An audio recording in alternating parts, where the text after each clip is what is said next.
Nation first YouTube channel ప్రేక్షకులకు స్వాగతం సుస్వాగతం. అందరూ బాగున్నారని ఆశిస్తున్నాను. నమస్కారాలు. 18వ లోకసభకి సంబంధించి 3 ఫేజ్ ఎన్నికలు జరిగాయి. రాబోయేది 4వ ఫేజ్ అతి ముఖ్యమైనది ఎందుకంటే నాదైన తెలుగు రాష్ట్రం, నాదైన రాష్ట్రం, నేను పుట్టిన రాష్ట్రం ఆంధ్రప్రదేశ్లో జరగబోతుంది. ఆంధ్రప్రదేశ్లో 175 అసెంబ్లీ స్థానాలకి, 25 ఎంపీ స్థానాలకి, తర్వాత తెలంగాణలో కూడా కేవలం ఎంపీ స్థానాలకు మాత్రమే ఎలక్షన్స్ జరగబోతున్నాయి. అయితే అతి ముఖ్యమైన స్థానం ఎంపీ స్థానం, Andhra Pradesh assembly and both parliament. ఎందుకంటే బీజేపీ తెలుగు రాష్ట్రాల్లో అడుగు పెట్టాలి అంటే, ఎస్పెషల్లీ ఆంధ్రప్రదేశ్లో అడుగు పెట్టాలంటే ఇది సువర్ణ అవకాశం పవన్ కళ్యాణ్ ద్వారా వాళ్ళకి దొరికింది. అండ్ అసెంబ్లీకి వచ్చేసరికి ఆంధ్రప్రదేశ్ భవితవ్యాన్ని, ఆంధ్రప్రదేశ్ గమ్యాన్ని మార్చేసి యావత్ దేశంలోనే త్వరలో అగ్రగామిగా నిలవాలి అంటే పవన్ కళ్యాణ్ ఒక్కడి వల్లే సాధ్యం. అది ఆయన నేతృత్వంలో, ఆయన సాధ్యంలోనే సాధ్యం. ఈ నేపథ్యంలో ఎలక్షన్స్ రేపు మే 13 సోమవారం జరగబోతున్నాయి 4th ఫేజ్లో ఆంధ్రప్రదేశ్లో. అయితే జనసేన శతఘ్ని టీం, జనసేన ఐటీ టీంని, ఐటీ డిపార్ట్మెంట్లో జనసేనకి పనిచేసే వాళ్ళని శతఘ్ని అంటారు. శతఘ్నుల్లా ఉంటారు నిజంగా. వాళ్ళ థాట్ ప్రాసెస్ కానీ, వాళ్ళ థింకింగ్ కానీ అసలు అద్భుతం. వాళ్ళు తయారు చేసే పోస్టర్స్, కరెంట్ అఫైర్స్ మీద చాకుల్లా పనిచేస్తున్నారు నిజంగా. వాళ్ళు కొన్ని పోస్టర్స్ రిలీజ్ చేశారు. ఆ పోస్టర్స్ ఏంటో చూద్దాం మనం ఇప్పుడు. అయితే ఈ రోజుకి కూడా, ఇప్పటికీ కూడా మన మధ్యన మూర్ఖులు చాలామంది ఉన్నారు, మోరాన్స్. జనసేనకి ఎందుకు ఓటేయాలి, పవన్ కళ్యాణ్కి ఎందుకు ఓటేయాలి అనుకునే వాళ్ళకి నేను కొన్ని ఎగ్జాంపుల్స్ చెప్తాను. లైవ్ ఎగ్జాంపుల్స్ గత 5 ఏళ్లలో జరిగినవి ఇప్పుడు చెప్తాను వినండి. వాళ్ళు జనసేన శతఘ్ని టీం కొన్ని పోస్టర్స్ రిలీజ్ చేసింది కదా, అవి నేను చెప్పబోతున్నాను. రాష్ట్ర రాజకీయానికి కేంద్ర బిందువు, రాష్ట్ర ప్రజలకు ఆపద్బాంధవుడు, మన కోసం మన సేనాని.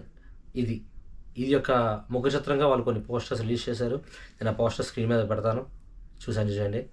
అయితే ఫస్ట్ ఏం చెప్తున్నారంటే, భారతదేశంలో ఏ పదవి లేకుండానే 3,000 మందికి కౌలు రైతులకు 30 కోట్ల ఆర్థిక సహాయం చేసిన ఒకే ఒక రాజకీయ నాయకుడు పవన్ కళ్యాణ్.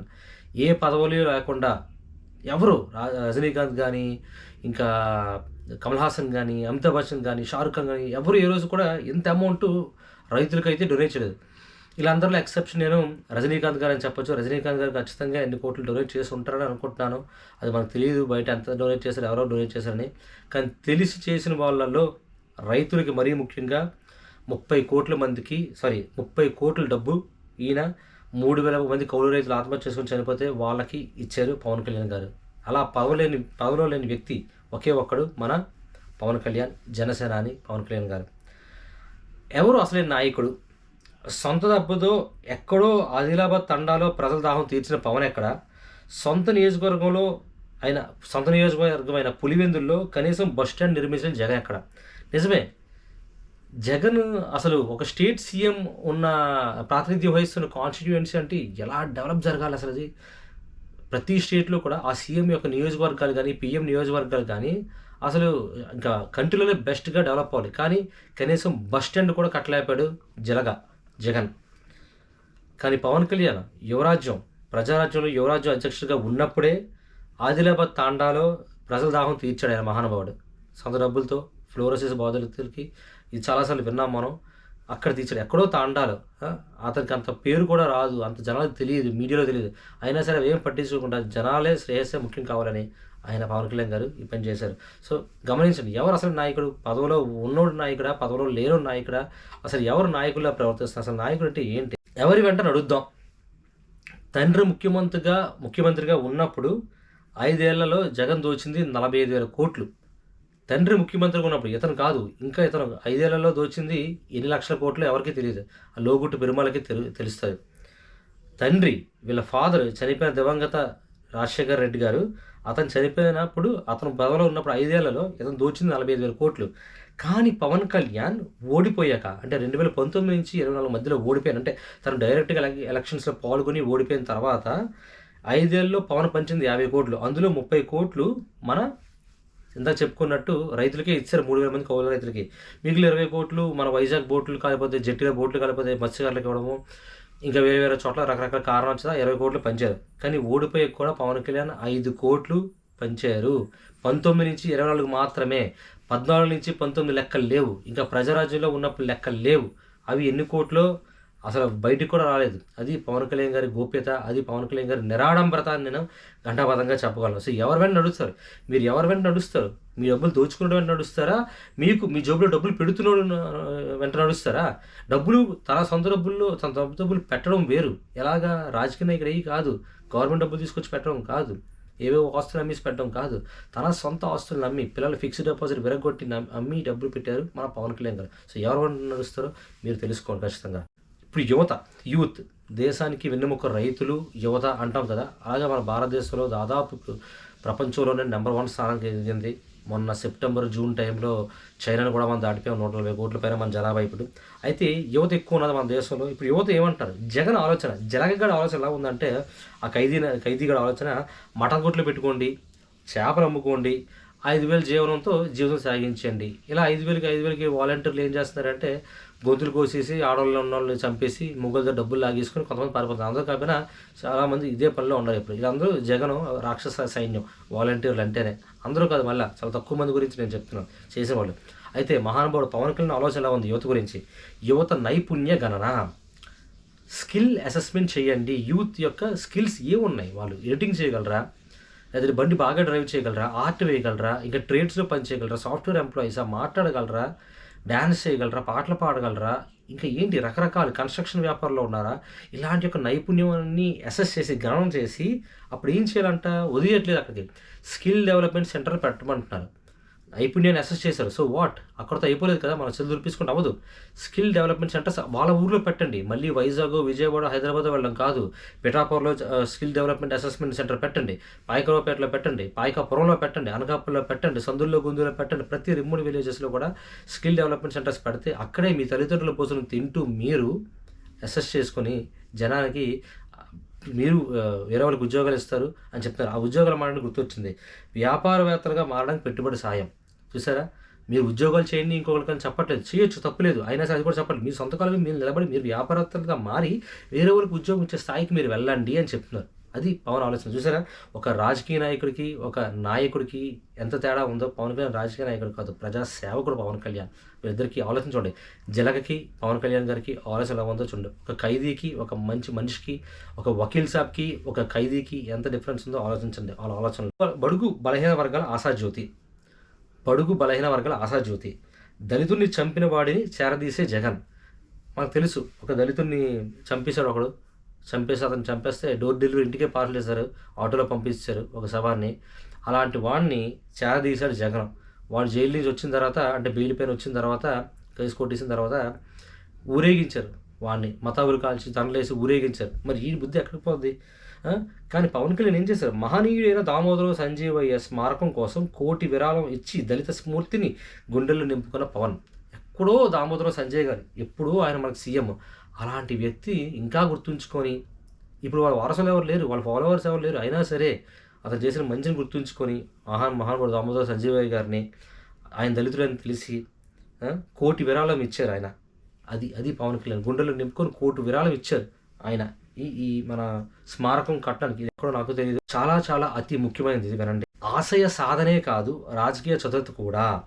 ఇక 2 పార్టీలని, ప్రముఖమైన 2 పార్టీలు కంపేర్ చేశారు. కోర్స్ ఒకటి జనసేన, రెండోది మన పక్క తెలుగు రాష్ట్రమైన మొన్నటి వరకు అధికారులు ఉన్న బీఆర్ఎస్.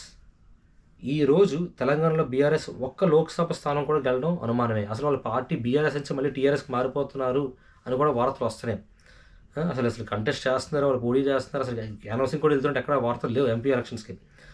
అది బీఆర్ఎస్ పరిస్థితి. అయితే రెండోది మన జనసేన, అదే ఆంధ్రాలో జనసేన 2 లోక్సభ స్థానాలు గెలిచే అవకాశం ఉందంట. ఒకటి కాకినాడ, ఒకటి మచిలీపట్నం. బాలశౌరి గారు, తంగెళ్ళ ఉదయ్ కుమార్ గారు ఇద్దరు కూడా 2 స్థానాల్లో పోటీ చేస్తారు. ముఖ్యమైన స్థానాలను ఖచ్చితంగా వీళ్ళు గెలుస్తారు. ఇదే కనుక జరిగితే, ఈ 2 ఎంపీ స్థానాలు కనుక జరిగితే తెలుగు రాజకీయాల్లో ఒక కొత్త అధ్యాయం మొదలైనట్లే. ఖచ్చితంగా కదా. మొట్టమొదటిసారి 2 ఎంపీ స్థానాలు గెలవడం సామాన్య విషయం కాదు కదా. కొన్ని లక్షల ఓటర్లు ఉంటాయి, కొన్ని పదుల సంఖ్యలో నియోజకవర్గాలు ఉంటాయి, అసెంబ్లీ నియోజకవర్గాలు. ఎన్నింటినీ కలుపుకొని వాళ్ళు గెలిచారంటే చిన్న విషయం కాదు. చూసారా? ఒక బాగా బలిసిన ఒక భారతీయ రాష్ట్ర సమితి అనే పార్టీకి, ఉద్యమం నుంచి వచ్చిన పార్టీకి ఇలాంటి ఒక బుడిబుడి అడుగులు వేస్తూ 10 ఏళ్ళు రాజకీయ ప్రస్థానాన్ని పూర్తి చేసుకొని, అంటే పవన్ కళ్యాణ్‌కి అంతకుముందు 20 ఏళ్ళు, 30 ఏళ్ళ నుంచి అతని మైండ్‌లో ఉంది. కానీ రాజకీయంగా 10 ఏళ్ళ అనుభవం ఉన్న పవన్ కళ్యాణ్‌కి మిగిలిన వాళ్ళకి ఎన్నో ఏళ్ల నుంచి స్థిరపడిపోయి గూండాలు, ముఠా రాజకీయాలు, దోపిడీకోళ్ళు, కూనికోళ్ళు, వ్యభిచారాలు చేసే రాజకీయాలకి ఎంత తేడా ఉందో మీరు గమనించండి.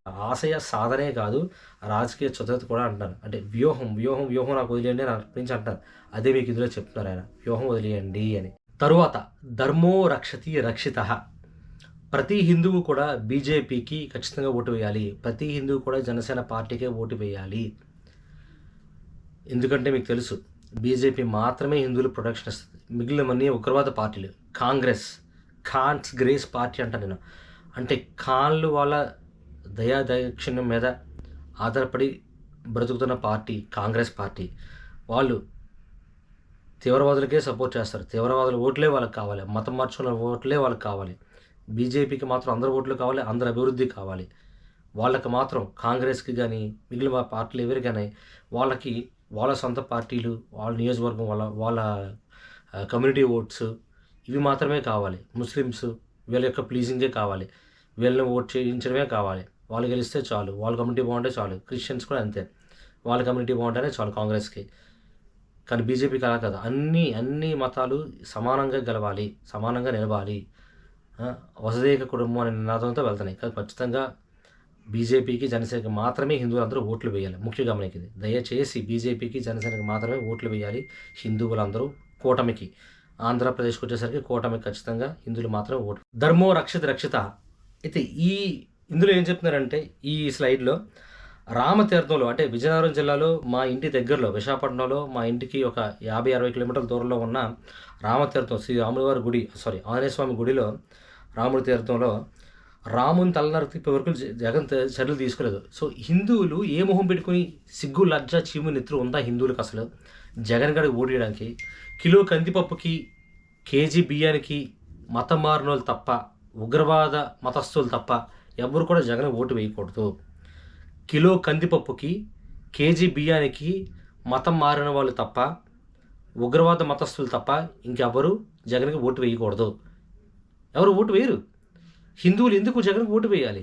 మనం నిత్యం పూజించి మన దేవుళ్ళని ఇలా చేసి వాడు కిమ్ కమ్ అనుకున్న నోరు ఊరుకుంటే, పైకి వచ్చి జనాలు అడగకుండా, రోడ్ల మీదకి వచ్చి గొడవ చేయకుండా మళ్ళీ వాడిని ఎలా గెలిపిస్తాం మనం? కానీ పవన్ కళ్యాణ్ అయోధ్య రామ మందిరానికి 30 లక్షల విరాళాలు ఇచ్చాడు. ఆయన అయోధ్య రామ మందిరానికి 2 ఏళ్ళ క్రితమే.